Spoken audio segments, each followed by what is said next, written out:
सुबह होने से पहले जब पहाड़ों पर धूप तैर जाती है, जब रोशनी धीरे धीरे ज़मीन को छूती है, तब कहीं एक घर में धागे की हल्की सी आवाज़ गूंजती है। एक लहराव, एक सांस जैसा ठहराव और एक औरत के हाथ जो बुन रहे होते हैं कहानी। अरुणाचल में कहानियाँ सिर्फ बोली नहीं जाती, वो बुनी जाती है।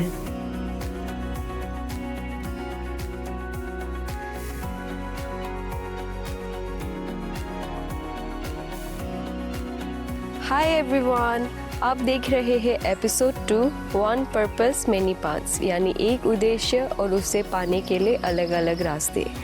आज हम आए हैं नामसाई में उन महिलाओं की कहानियाँ लेकर जिन्होंने अपने सपनों को हकीकत बनाने के लिए अपने अपने रास्ते चुने और अपने हौसले, मेहनत और हुनर से अपनी नई पहचान बनाई।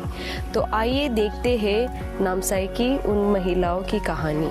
चलिए, episode 2 one purpose many paths.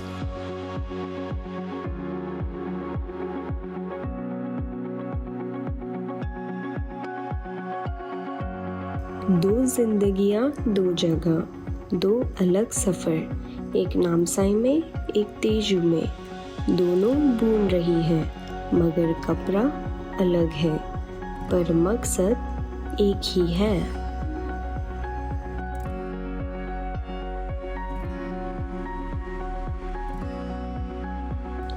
Namsai में एक युवा उद्यमी अपनी पहचान खुद रच रही है। बी ब्रूको स्टूडियो, एक एथिकल क्लोथिंग लेबल जो अरुणाचल की मिट्टी से जुड़ा है। हेलो, नमस्ते। नमस्ते। तो ये है स्टूडियो बी ब्रूको के फाउंडर बॉन्सन।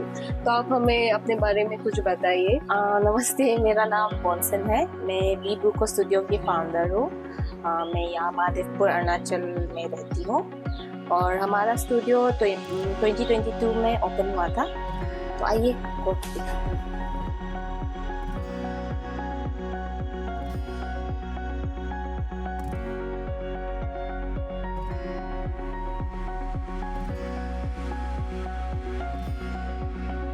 फिर ये है बी ब्रूको का कलेक्शन, जिसपे ये है हमारा किमोनोस, जो सबसे सिग्नेचर हम लोग का स्टाइल है। ये हमारा रिसेंट कलेक्शन है। So this is a hand woven fabric. ये हम लोगों ने खुद से वीव करके फिर स्टिच भी यहाँ पर हुआ है। एंड देन ये हमारा एप्लिक वर्क हुए, थोड़ा फ्यूजन करने का कोशिश किया है विद जो भी अभी ट्रेंड्स चल रहा है।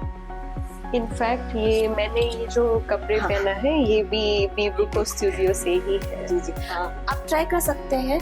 ये हमारा एक another one with scallop cuts. So kimono is something जो मैं सोचती हूँ टाइमलेस है। ये मतलब आउट ऑफ ट्रेंड नहीं जाता। ये आप एज अ स्टेटमेंट पीस पहन सकते हैं, कवर की तरह, श्रग के तरह पहन सकते हैं। आप इसको महिलाओं के ऊपर बहुत अच्छा। जी जी जी, बिल्कुल।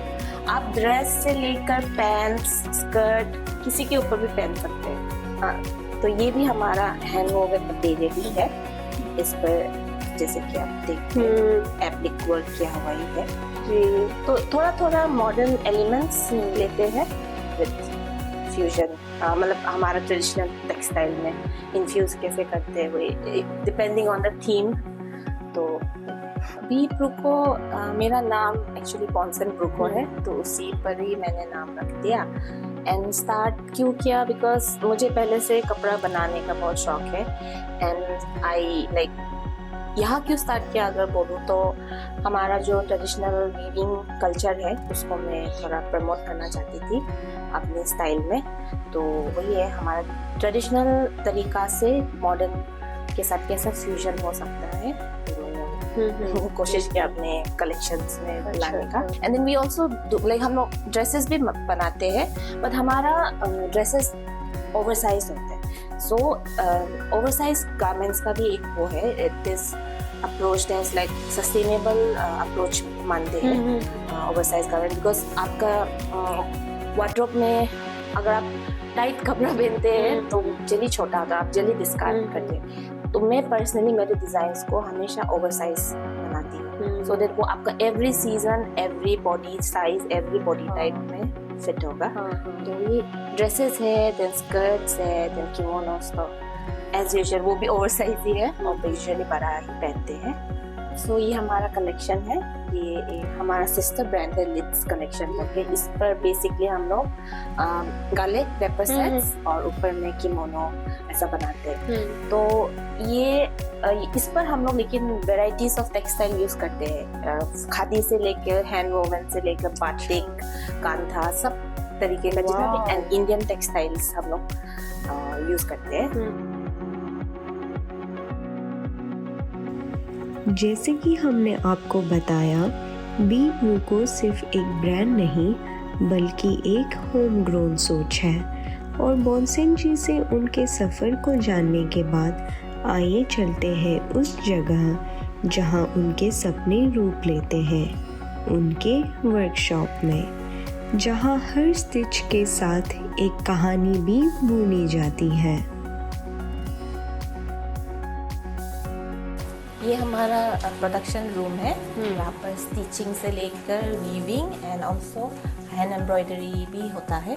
एक हैंड वोवन प्रोडक्ट 20 से 25 दिन लग जाते हैं फैब्रिक करने में, एंड देन स्टिचिंग तो 1-2 दिन में हो जाता है, डिज़ाइन के ऊपर डिपेंड है। पूरा पर्सनल अपना डिज़ाइन चॉइस है, मैं खुद से सोचती हूँ, स्केच करती हूँ, देन वही प्रोसेस।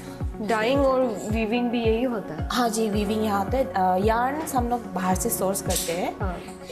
एक डिज़ाइन के पहले एक कलर पैलेट चूज करती हूँ मैं, फिर उस हिसाब से सोर्सिंग होगा and weaving then stitching. Kimono, dresses, tops परंपरा को एक नई जुबान मिलती है।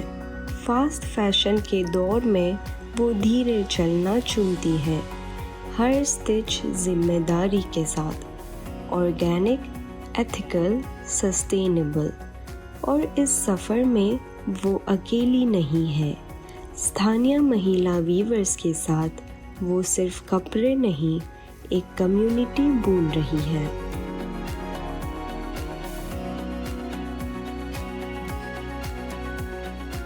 मैं देख रही हूँ यहाँ बहुत सारे पैटर्न्स और डिज़ाइंस हैं। आप ये कहाँ से इंस्पायर्ड होते हैं? बी ब्रूको का कॉन्सेप्ट वही है कि हैंड वोवन जो ट्रेडिशनल टेक्सटाइल है उसको कंटेम्प्रेरी डिज़ाइंस के साथ फ्यूजन। तो ये सब मोस्टली थोड़ा ओरिएंटल जापानीज इंस्पायर्ड है, किमोनो सनो, जो ऑब्वियसली अभी बहुत ट्रेंडिंग है। यहाँ कपड़े सिर्फ बनाए नहीं जाते, महसूस किए जाते हैं, छोटे बैचेस में तैयार हुए गारमेंट। तो ये आप यही काम करते हो? जी हाँ, ये मेरा वर्किंग स्पेस है। यहाँ पर स्केचिंग से लेकर छोटा मोटा एम्ब्रॉयडरी वर्क मैं कर लेती हूँ। ये आपका एम्ब्रॉयडरी वर्क है? जी जी जी, अभी मैं कुछ थोड़ा एक्सपेरिमेंट कर रही थी एंड वो ये है स्केच बुक मेरा। ये आप दिखा सकते हो आप क्या क्या स्केच करते हो? आपका विजन? बिल्कुल, प्रीवियस वर्क है मेरा। जैसे कि मैंने बीच में एक बार पैच वर्क का कलेक्शन बनाया था, उसी तरीके से सैंपल्स मैं रेडी करती हूँ। अभी रिसेंटली मैं एप्लिक वर्क का जो मैंने आपको अभी दिखाया था, वो स्केच करके रखा हुआ है। आप हमें दिखा सकते हैं कि आप कैसे स्केच करते हैं? लाइव स्केच आपका आर्ट? ऐसे तो इतना प्रोफेशनल नहीं है, बट एज लॉन्ग एज मैं जो सोचती हूँ, मैं अगर मैं कॉपी में एग्जीक्यूट कर सकती हूँ तो मैं उस हिसाब में मैं कर लेती हूँ। बॉन्सेन जी हमें दिखाती है कि कैसे उनकी स्केचिंग धीरे धीरे एक खूबसूरत कपड़े का रूप ले लेती है। आप ये क्या बना रहे हो बॉन्सेन? ये हमारा एक कस्टम ऑर्डर है। सो बेसिकली ये ईदू पैटर्न है, तो उसको यूज़ करके मैंने एक किमोनो बनाया है। It was an order and उस पर बैक में एक हैंड एम्ब्रॉयडरी का डिज़ाइन कर रहे हैं। तो ये जो टेक्निक है एम्ब्रॉयडरी का, ये जापानीज इंस्पायर्ड है। शाशिको एम्ब्रॉयडरी बोलते हैं इसको। तो इसमें हमने ईदू पैटर्न का इनकॉर्पोरेट कर दिया। और ये कस्टम ऑर्डर है? हाँ, इट्स अ कस्टम। तो आप कस्टम ऑर्डर्स भी लेते हो? हाँ, मैं कस्टम ऑर्डर लेती हूँ और मेरा अपना खुद का कलेक्शन हमारा वेबसाइट के थ्रू। अच्छा। हमारा कलेक्शन बहुत लिमिटेड है। हम लोग बहुत स्मॉल बैच में बनाते हैं और सिंस कि मोस्ट ऑफ द मटेरियल्स जो हैंड वूवन है, हैंडमेड, वो हम लोग इवन रिपीट भी नहीं कर पाते exact same. It's always like हमेशा अलग अलग होते हैं। Every collection is different from other. So तो लिमिटेड मार्केट है, प्रोडक्ट्स भी लिमिटेड है एंड ऑडियंस भी हमारा बहुत लिमिटेड है। हर कोई ओवरसाइज क्लोथिंग पसंद नहीं करते और मैं पर्सनली मेरा पूरा कलेक्शन ही ओवरसाइज क्लोथिंग है। सो थोड़ा चैलेंजिंग तो है, बट हम लोग फिर भी अपना स्टाइल, अपना सिग्नेचर, अपना जो एक है थीम पर हम स्टिक कर रहे हैं। सो I would love to see Bibru को outside north east, even globally भी कभी दिन होपफुली पहुँचे तो बहुत अच्छा रहेगा। एंड देन ऑल्सो जो yet again फिर से मैं बेसिकली जो ओवरसाइज क्लोथिंग भी आई वांट कि सब कंफर्टेबल हो उसमें ना। बहुत लोग का परसेप्शन बहुत अलग है, तो उनसे भी फेमिलियर करवाने का कोशिश है। हर सपने को सच करने के लिए मेहनत ही नहीं बल्कि अपनों का साथ भी ज़रूरत होता है। बोनसेन जी के इस खूबसूरत सफ़र में उनके परिवार का क्या योगदान रहा और आज वो अन्य महिला उद्यमियों को क्या कहना चाहती है, चलिए उन्हीं से जानते हैं। मैं ये शुरू नहीं कर सकती थी मेरे पेरेंट्स के बिना। ऑब्वियसली उनका पूरा फुल सपोर्ट रहा है और अभी भी सेल्फ सस्टेन होने लायक है बिजनेस, बट मैं वो नहीं बोलूँगी कि बहुत प्रॉफिट मेकिंग है, अभी फ़िलहाल चल रहा है। एंड देन इंडिपेंडेंट होना वही है कि एक सोच के साथ शुरू किया था, उस पर मैं टिकी हुई हूँ। एंड साथ ही साथ थोड़ा बहुत जो फ्रीडम, फाइनेंशियल फ्रीडम या कुछ जो मैं अपने आप को प्रोवाइड कर पा रही हूँ। ऑब्वियसली इनिशियली तो पेरेंट्स की हेल्प से ही शुरू किया है। इवन मेरा ये जो कलेक्शन है, मेरा सिस्टर कलेक्शन, लिड्स कलेक्शन, वो भी मैं और मेरी मम्मी एक साथ करते हैं। तो उन भी इस पर भी उनका इन्वेस्टमेंट है। सो एंड देन इसके थ्रू, इस बिज़नेस के थ्रू मैं अभी अपने आप को जो थोड़ा बहुत इंडिपेंडेंट फाइनेंशियली प्रोवाइड कर पा रही हूँ। दैट इज़ समथिंग मैंने सोचा नहीं था अभी हो इतना तक भी पहुँची हूँ, तो I feel proud. And then I have my 5 employees with me and also मैं आसपास की वीवर्स लोगों के साथ भी काम करती हूँ, तो उनको भी कुछ सपोर्ट दे पा रही हूँ। तो वही है, सहारा मिल जाता है। सो अभी के लिए इंडिपेंडेंस मेरे लिए इतना तक लिमिटेड है। होपफुली आगे जाकर और ग्रोथ हो तो और बढ़ पाऊँ।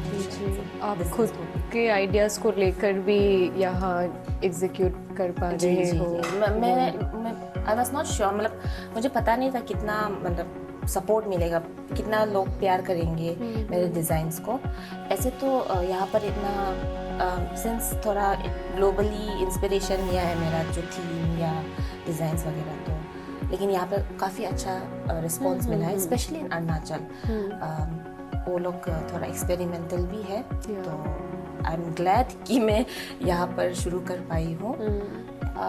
Please do support home grown brands. हम लोग बहुत मेहनत करते हैं। एक स्मॉल बिजनेसेस के प्रोसेस आप जानिए और आप कंपेयर नहीं कर सकते इसको एक फास्ट फैशन ब्रांड्स के साथ। एक्चुअली कई बार ऐसा होता है कि आदमी लोग लाइक कस्टमर्स लोग कुछ आके, वैसे काफ़ी तो बहुत सपोर्टिव है, मतलब उन्हें पता है एक हैंडमेड आइटम क्या होता है। सो कोई लोग होता है, लेकिन कभी कभी दे कंपेयर, मतलब कोई एक सपोर्ट फास्ट फैशन ब्रांड किसके साथ ना, तो उनका प्रोसेस और हमारा बहुत अंतर है। तो आई होप कि ऑडियंस जाने ये क्या है। व्हेन वी से कि हम होम ग्रोन ब्रांड है, उसका एक कहानी है, क्या स्टोरी है, कहाँ से शुरू हुआ है, किस बेसिस, किस ग्राउंड पे शुरू हुआ है, तो वही सपोर्ट कीजिए छोटे छोटे आर्टिस्ट जो भी लोकल बिजनेसेस को। तो आपने सुना बी ब्रूको स्टूडियो कैसे शुरू हुआ, बॉन्सन जी की कहानी। इस कहानी में हिम्मत है, मेहनत है और सबसे बढ़कर संस्कृति को जिंदा रखने का जुनून है। तो आप भी आइए, विज़िट करिए बी ब्रूको स्टूडियो। यहाँ क्रिएटिविटी और sustainability in its truest form मिल जाए। बॉन्सन जी की कहानी सुनने के बाद हम निकल पड़े एक और प्रेरणादायक सफ़र पर, एक ऐसी महिला से मिलने जो अपनी मेहनत और हुनर से अपना घर संभाल रही है। तो चलिए हमारे साथ तेजू की ओर।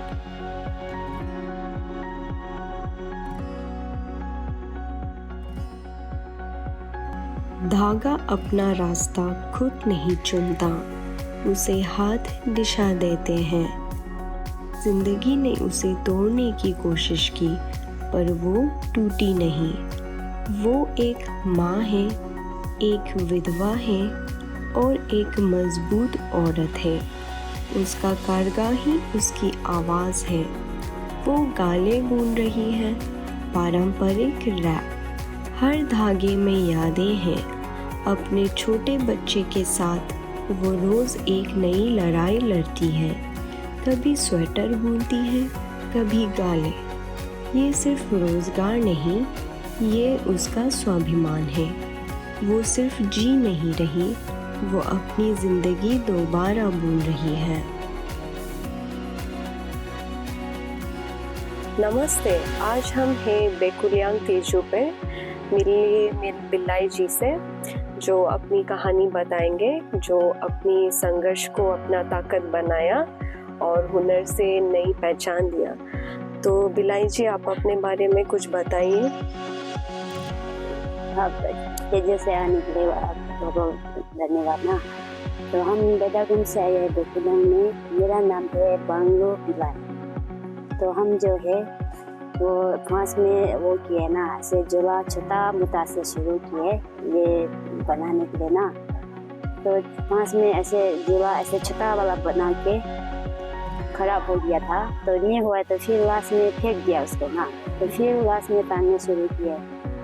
तो वो लड़का का मतलब पहले शुरू किया ये छोटा वाला ना। उसका बाद ये से धीरे धीरे हम सीखते। कहाँ बनाते हो आपका कपड़ा, आपका निटिंग कहाँ करते हो आप? चलो आगे हम घर दिखा दिया ना। बिलाई जी का घर उतना ही प्यारा था जितनी उनकी मुस्कान। उन्होंने हमें अपना छोटा सा काम करने का कोना दिखाया, जहाँ धागों से सिर्फ कपड़े ही नहीं बल्कि सपने भी बुने जाते हैं। बातें करते करते वो हमें अपने सफ़र, अपने संघर्ष और इस छोटे से व्यवसाय के बारे में बताने लगी। तो बिलाई जी, आपका ये जो वीविंग प्रोसेस है, आप किस तरह के कपड़े बनाते हो? क्या क्या बन जाते हैं इससे? इससे ना ये तो चुन्नी बोलते हैं हम लोग, ये वाला ये बनेगा, ये खत्म होने का बाद ना। इससे बड़ा बनाने के लिए होता है वो बॉडी को, वो सब तो ऐसे बड़ा होता है ना। ये तो सिर्फ चुन्नी है। अच्छा, तो ये जो आप ये जो बना रहे हो ये भी चुन्नी है? हाँ, ये तो फूल ये वाला। हाँ, ये भी चुन्नी है। चुन्नी है। हाँ, इससे लेकिन थोड़ा बड़ा। हाँ, ये थोड़ा बड़ा है। अच्छा, छोटा फूल करेगा इसका जैसे हो जाएगा। अच्छा। हाँ, ये सोता ना हम लोग तेजू से लेके आता है। तेजू से? हाँ, वहाँ मिल जाता है आपको? हाँ, नहीं जाता ये सब पूरा। तो बनाने के लिए हम लोग कंटिन्यू बनाने से तो 20 दिन लगता है। 20 दिन। हाँ, तो थोड़ा लेट में कि हम लोग छुट्टी जाता है तो ना, तो वो वैसे करके एक बार बनाने से तो महीना भी लग जाएगा।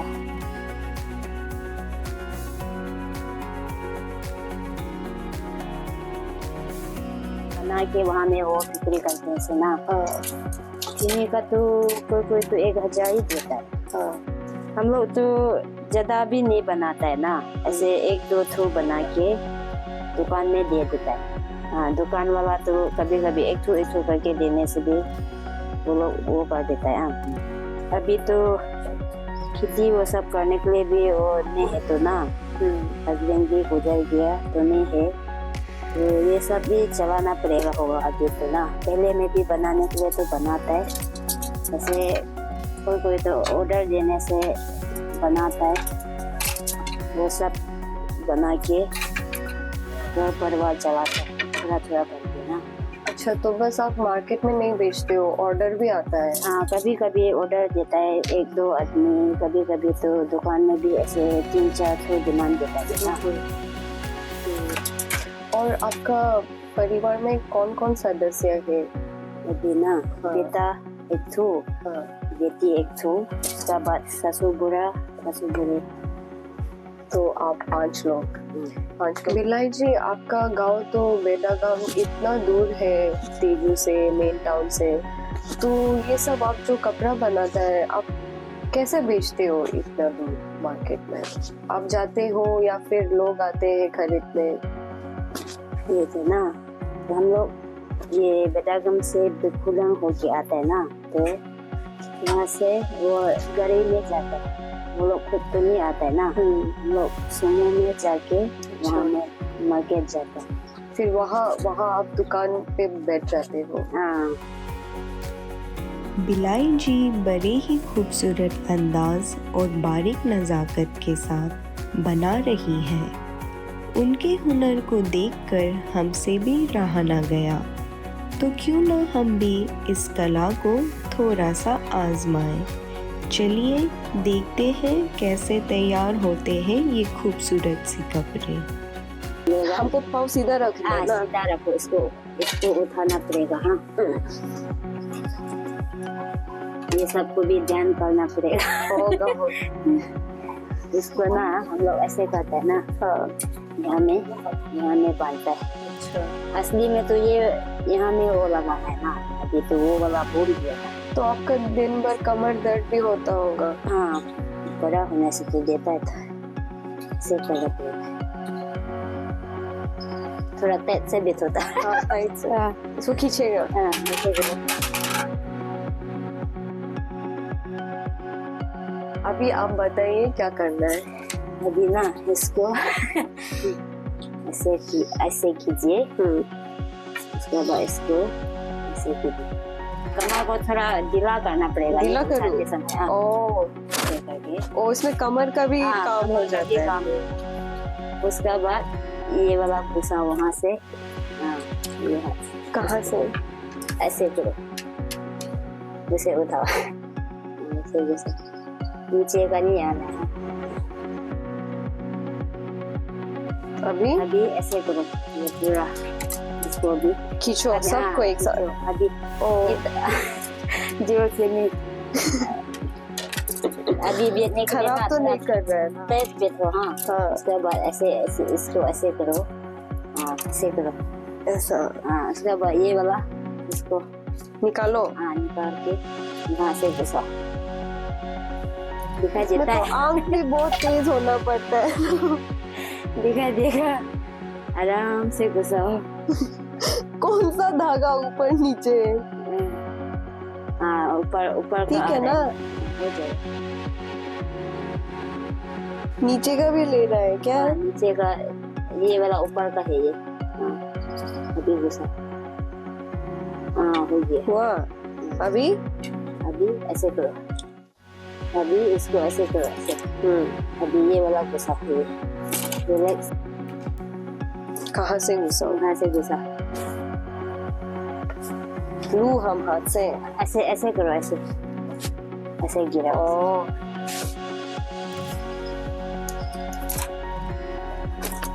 खराब तो नहीं कर रहा है ना? हाँ, खराब तो नहीं होगा।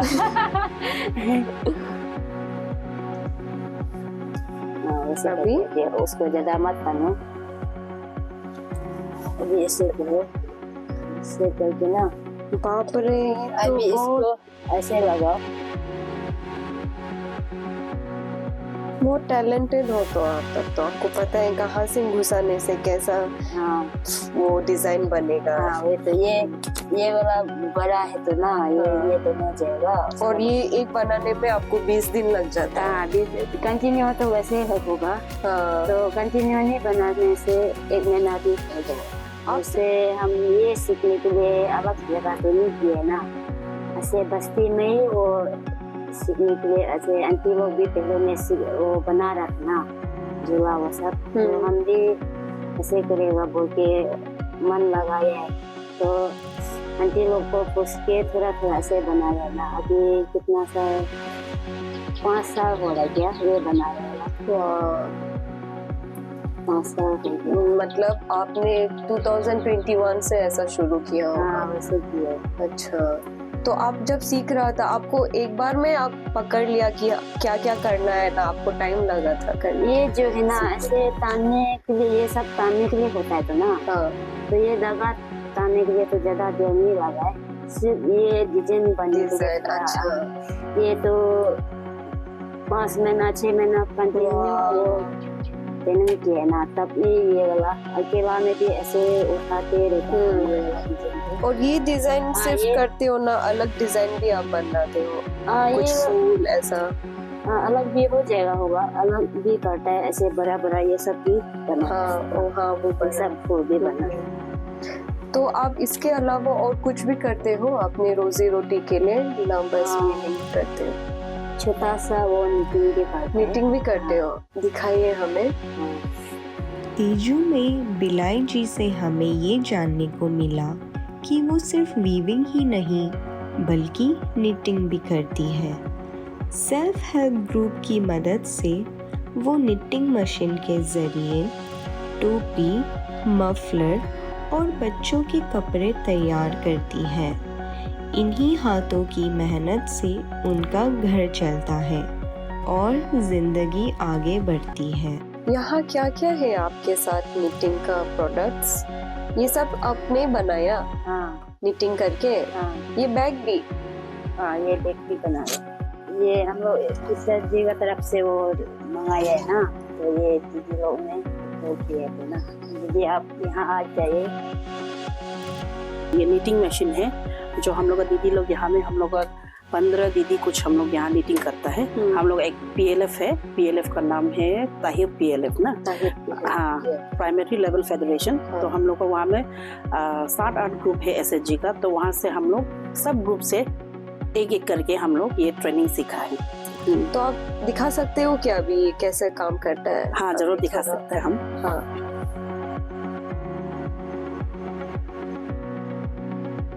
अभी हम बेबी का कैप बना के दिखाएगा। और वो अभी बन जाएगा? अभी बन जाएगा। अरे बस बनने में इसको 20 मिनट्स भी नहीं लगता है, पर उसमें फिनिशिंग देने में, सिलने में थोड़ा समय लगता है। आपका ये जो SHG है ग्रुप जी, इस पे और कितने सारे औरत काम करते हैं? नीटिंग में ना? हाँ। नीटिंग में हम लोग का 10-15 जन है।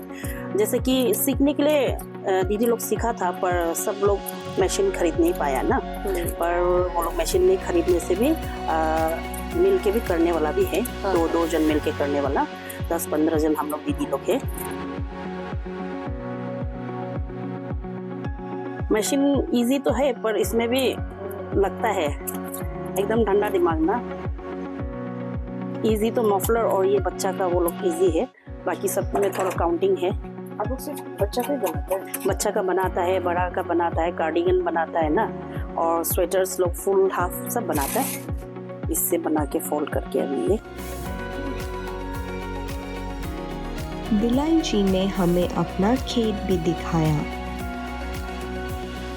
आप ये सब यहाँ खेती करके खुद के लिए खाने के लिए करते हो या मार्केट में बेचने के लिए? ये जो ना हम लोग ज्यादा होने से मार्केट में भी वो करेगा। हम लोग अभी नया कर रहे थे ना, अभी लगा रहे हम लोग खुद के लिए भी हो जाएगा। हुआ ऐसे सफा करने के लिए होते रहता ना ऐसे। और यहाँ आप क्या क्या उगाते हो? यहाँ में ना खेती में तमोल, अनारस भी लगाता है, ये सब बनाना ये सब लगाता है। किलाई करता है हम लोग, ऐसे थोड़ा थोड़ा एडजस्ट कर लेता है। तमोल लगाने से भी ऐसे मर जाता है, ऐसे मर गया ऐसे करेगा ना। बिलाल जी के जज्बे और मेहनत से हम काफ़ी प्रेरित हुए। तो आइए उन्हीं से जानते हैं कि अपने दम पर कमाने और अपनी पहचान बनाने का एहसास कैसा होता है। तो बिलाई जी, आपने अपना कहानी बताया हमें। आप वीविंग करते हो, निटिंग करते हो, ये सब करते हो और बीच बीच में आप खेती भी कर लेते हो।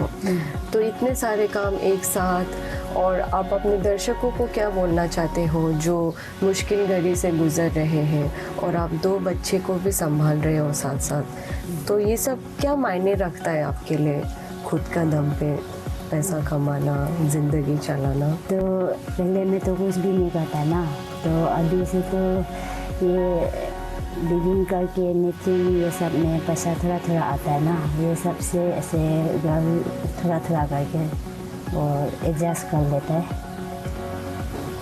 उसके बाद कुछ भी वो निकलता है तो ना खेती में थोड़ा जाता है, कभी कभी तो होता ही नहीं, वो दान वो सब थोड़ा लगा के वो सब एडजस्ट करके खाता है। और आप चलाता है। जो औरत, बाकी औरत जो देख रहे हैं आपको अभी, वो सबको आप क्या हौसला देना चाहते हो, कुछ बोलना चाहते हो? अभी वो सब थोड़ा वो करना पड़ेगा होगा, ताकत लगाना पड़ेगा होगा, जो लगाना पड़ेगा होगा मन। तो आपने सुना बिलाई जी की कहानी, जो कितने कठिन परिस्थितियों से गुजर के अपना हुनर को इस्तेमाल करके आगे ज़िंदगी में बढ़ा, अपना एक रास्ता चुना।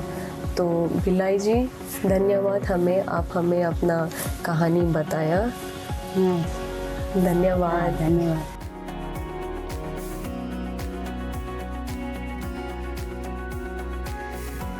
एक तरफ मॉडर्न पहचान, दूसरी तरफ परंपरा की गहराई। एक नए बाजार के लिए बूंद रही है, एक अपने घर के लिए। रास्ते अलग हैं, पर दोनों बूंद रही है एक नई आज़ादी। नामसाई से तेजू तक महिलाएं इंतज़ार नहीं कर रही, वो अपने मौके खुद बूंद रही हैं। एक मकसद, कई रास्ते, और हर धागे में एक कहानी है। मिलते हैं आपसे फिर एक नई कहानी, एक नए सफ़र और एक नई प्रेरणा के साथ। तब तक अपने सपनों को बुनते रहिए, अपनी पहचान को संवारते रहिए।